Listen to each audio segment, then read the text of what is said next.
ಕೋಪ ಒಬ್ಬರನ್ನು ನೋಯಿಸಿದರೆ ನಗು 100 ಜನರನ್ನು ಗೆಲ್ಲುತ್ತದೆ.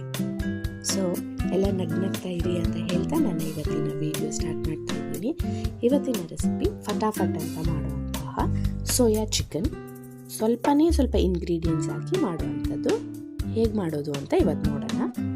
ಸೊ ನಾನಿಲ್ಲಿ ಒಂದು ಪಾತ್ರೆ ತೊಗೊಂಡಿದ್ದೀನಿ, ಅಗಲವಾಗಿರೋ ಪಾತ್ರೆ. ಇದಕ್ಕೆ ನಾನು 2 ಟೀ ಸ್ಪೂನಷ್ಟು ಎಣ್ಣೆ ಹಾಕ್ಕೊತಾ ಇದ್ದೀನಿ. ಎಣ್ಣೆ ಚೆನ್ನಾಗಿ ಕಾದಿದ ನಂತರ ನಾನಿಲ್ಲಿ 3 ಮೀಡಿಯಂ ಸೈಜ್ದು ಈರುಳ್ಳಿನ ಉದ್ದುದಕ್ಕೆ ಹೆಚ್ಕೊಂಡು ಹಾಕ್ತಾ ಇದ್ದೀನಿ. ಈರುಳ್ಳಿನ ಎಣ್ಣೆಯಲ್ಲಿ ಚೆನ್ನಾಗಿ ಫ್ರೈ ಮಾಡ್ಕೊಳ್ಳಿ. ಈ ರೆಸಿಪಿ ಬಂದು ತುಂಬ ಈಸಿ ರೆಸಿಪಿ, ಯಾರು ಬೇಕಾದರೂ ಮಾಡ್ಬೋದು. ಸ್ವಲ್ಪನೇ ಇಂಗ್ರೀಡಿಯೆಂಟ್ಸ್ ಹಾಕಿ ಮಾಡುವಂತಹ ರೆಸಿಪಿ ಇದು. ಸೊ ಈರುಳ್ಳಿನ ನಾನು ಚೆನ್ನಾಗಿ ಫ್ರೈ ಮಾಡ್ಕೊತಾ ಇದ್ದೀನಿ. ಈರುಳ್ಳಿದು ಬಣ್ಣ ಬದಲಾಗ್ತಾ ಇರೋದನ್ನ ನೀವು ನೋಡ್ತಾ ಇದ್ದೀರಾ. ಅದು ಲೈಟ್ ಪಿಂಕ್ ಕಲರ್ ಆಗ್ತಾ ಇದೆ. ಸೊ ಇದು ಜಾಸ್ತಿ ಈರುಳ್ಳಿ ಬ್ರೌನ್ ಕಲರ್ ಆಗೋ ಅಥವಾ ಗೋಲ್ಡನ್ ಬ್ರೌನ್ ಅಲ್ಲಿ ತನಕ ಆಗೋ ತನಕ ಬಿಡಬೇಡಿ. ಆಲ್ಮೋಸ್ಟ್ ಈರುಳ್ಳಿ ಲೈಟ್ ಪಿಂಕ್ಗೆ ಬಣ್ಣ ಬದಲಾಗಿದ ತಕ್ಷಣವೇ ನೀವು ಇಲ್ಲಿ ಚಿಕನ್ನ ಸೇರಿಸ್ಕೊಳ್ಳಿ. ನಾನಿಲ್ಲಿ 1 kg ಚಿಕನ್ನ ತಗೊಂಡಿದ್ದೀನಿ. ಸೊ ಚಿಕನ್ ಹಾಕಿದ ನಂತರ ಚೆನ್ನಾಗಿ ಮಿಕ್ಸ್ ಮಾಡ್ಕೊತಾ ಇದ್ದೀನಿ.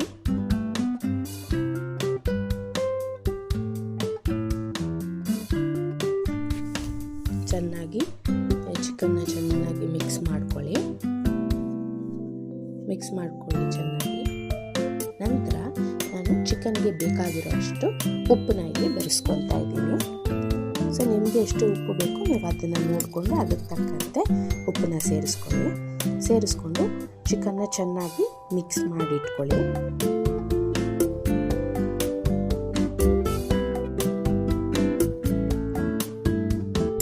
ಮಿಕ್ಸ್ ಮಾಡಿಟ್ಕೊಂಡು ನಾನು ಇಲ್ಲಿ ಒಂದು ಪ್ಲೇಟ್ನ ಮುಚ್ಚಿಡ್ತಾ ಇದ್ದೀನಿ. ಆ್ಯಕ್ಚುಲಿ ಚಿಕನ್ ಬೇಯೋಕ್ಕೆ 7 ನಿಮಿಷಗಳು ಸಾಕು ಅಂತ. ಸೊ ನೋಡಿ ಇಲ್ಲಿ ಚಿಕನ್ ಅರ್ಧದಷ್ಟು ಚಿಕನ್ ಬೆಂದಿದೆ. ನಾನು ಚಿಕನ್ ಅರ್ಧದಷ್ಟು ಬೆಂದಾಗಲೇ ಇಲ್ಲಿ 2 ಟೀ ಸ್ಪೂನಷ್ಟು ಚಿಲ್ಲಿ ಪೌಡರ್ನ ಹಾಕ್ಕೊತಾ ಇದ್ದೀನಿ. ನಾನಿಲ್ಲಿ ಬಳಸ್ತಾ ಇರೋ ಚಿಲ್ಲಿ ಪೌಡರಲ್ಲಿ ತುಂಬ ಖಾರ ಇಲ್ಲ. ಸೊ ಅದಕ್ಕಾಗಿ ನಾನು ಸ್ವಲ್ಪ ಜಾಸ್ತಿನೇ ಹಾಕ್ತಾ ಇದ್ದೀನಿ. ನಿಮಗೆ ಎಷ್ಟು ಖಾರ ಬೇಕು ಮತ್ತು ನಿಮ್ಮ ಚಿಲ್ಲಿ ಪೌಡ್ರಲ್ಲಿ ಎಷ್ಟು ಖಾರ ಇದೆ ಅದನ್ನು ನೋಡ್ಕೊಂಡು ನೀವು ಚಿಲ್ಲಿ ಪೌಡರ್ನ ಇಲ್ಲಿ ಬೆರೆಸ್ಕೊಳ್ಳಿ. ಮತ್ತು ಎಲ್ಲ ಕಡೆ ಚೆನ್ನಾಗಿ ಮಿಕ್ಸ್ ಮಾಡ್ಕೊಳ್ಳಿ. ಯಾಕಂದರೆ ಒಂದೊಂದು ಕಡೆ ಚಿಕನ್ ಮೇಲೆ ಹಂಗೇ ಚಿಲ್ಲಿ ಪೌಡರ್ ಕುತ್ಕೊಂಡ್ಬಿಟ್ಟಿರುತ್ತೆ. ಸೊ ಅದನ್ನೆಲ್ಲ ಚೆನ್ನಾಗಿ ನೀವು ಮಿಕ್ಸ್ ಮಾಡ್ತಾ ಅದು ಎಲ್ಲ ಕಡೆಗೂ ಚಿಲ್ಲಿ ಪೌಡರ್ ಇದಾಗುತ್ತೆ. ಇಲ್ಲಿ ನಾನು ಚಿಕನ್ ಅರ್ಧದಷ್ಟು ಬೆಂದಾಗಲೇ ಚಿಲ್ಲಿ ಪೌಡರ್ನ ಆ್ಯಡ್ ಮಾಡಿದ್ದೀನಿ. ಯಾಕಂತಂದರೆ ಚಿಕನ್ಗೆ ಚೆನ್ನಾಗಿ ಖಾರ ಹಿಡಿಲಿ ಅನ್ನೋ ಕಾರಣಕ್ಕೆ. ಇವಾಗ ನಾನು ಮತ್ತೆ ಒಂದು ಪ್ಲೇಟ್ ಹಾಕಿ ಮುಚ್ಚಿಡ್ತಾ ಇದ್ದೀನಿ. ನೋಡಿ ಚಿಕನ್ ಎಲ್ಲ ಚೆನ್ನಾಗಿ ನೀರು ಬಿಟ್ಕೊಂಡಿದೆ.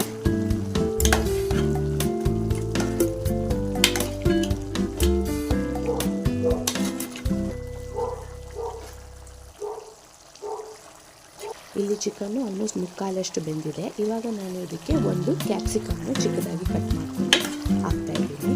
ಕ್ಯಾಪ್ಸಿಕಮ್ ತುಂಬ ಹಾಕಿದಷ್ಟು ಅದು ಒಂಥರ ಸ್ವೀಟ್ ಥರ ಆಗುತ್ತೆ. ಸೊ ಹಾಗಾಗಿ ಕ್ಯಾಪ್ಸಿಕಮ್ನ ನೋಡ್ಕೊಂಡು ಹಾಕಿ.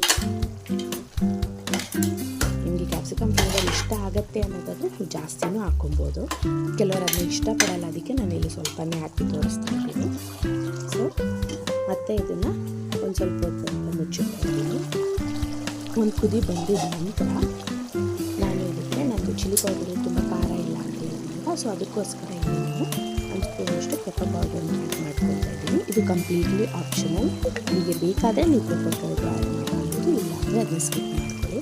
ಮತ್ತು ನನಗೆ 2 ಟೀ ಸ್ಪೂನಷ್ಟು ಸೋಯಾ ಸಾಸ್ನ ಆ್ಯಡ್ ಮಾಡ್ಕೊಳ್ತೀನಿ. ಸೋಯಾ ಸಾಸು ತುಂಬ ಜಾಸ್ತಿ ಆ್ಯಡ್ ಮಾಡ್ಬೋದು. ಒಂದೊಂದು ಸರ್ತಿ ಚಿಕನ್ ತುಂಬ ಉಪ್ಪಾಗುತ್ತೆ, ಒಂದೊಂದು ಸರ್ತಿ ಚಿಕನ್ ತುಂಬ ಗಟ್ಟಿ ಸಹ ಆಗುತ್ತೆ. ಅದನ್ನು ನೋಡಿಕೊಂಡು ನೀವು ಸೋಯಾ ಸಾಸ್ನ ಆ್ಯಡ್ ಮಾಡ್ಕೊಳ್ಳಿ.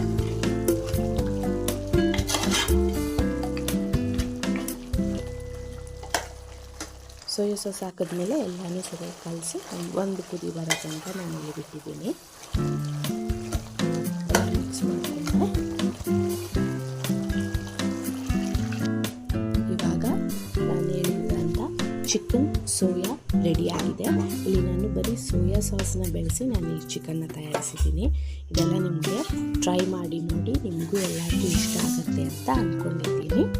ಸೊ ಇನ್ನೂ ಯಾರ್ಯಾರು ನನ್ನ ಚಾನಲ್ ಸಬ್ಸ್ಕ್ರೈಬ್ ಮಾಡಿಲ್ಲ ಸಬ್ಸ್ಕ್ರೈಬ್ ಮಾಡಿ, ಲೈಕ್ ಮಾಡಿ, ಶೇರ್ ಮಾಡಿ. Thank you.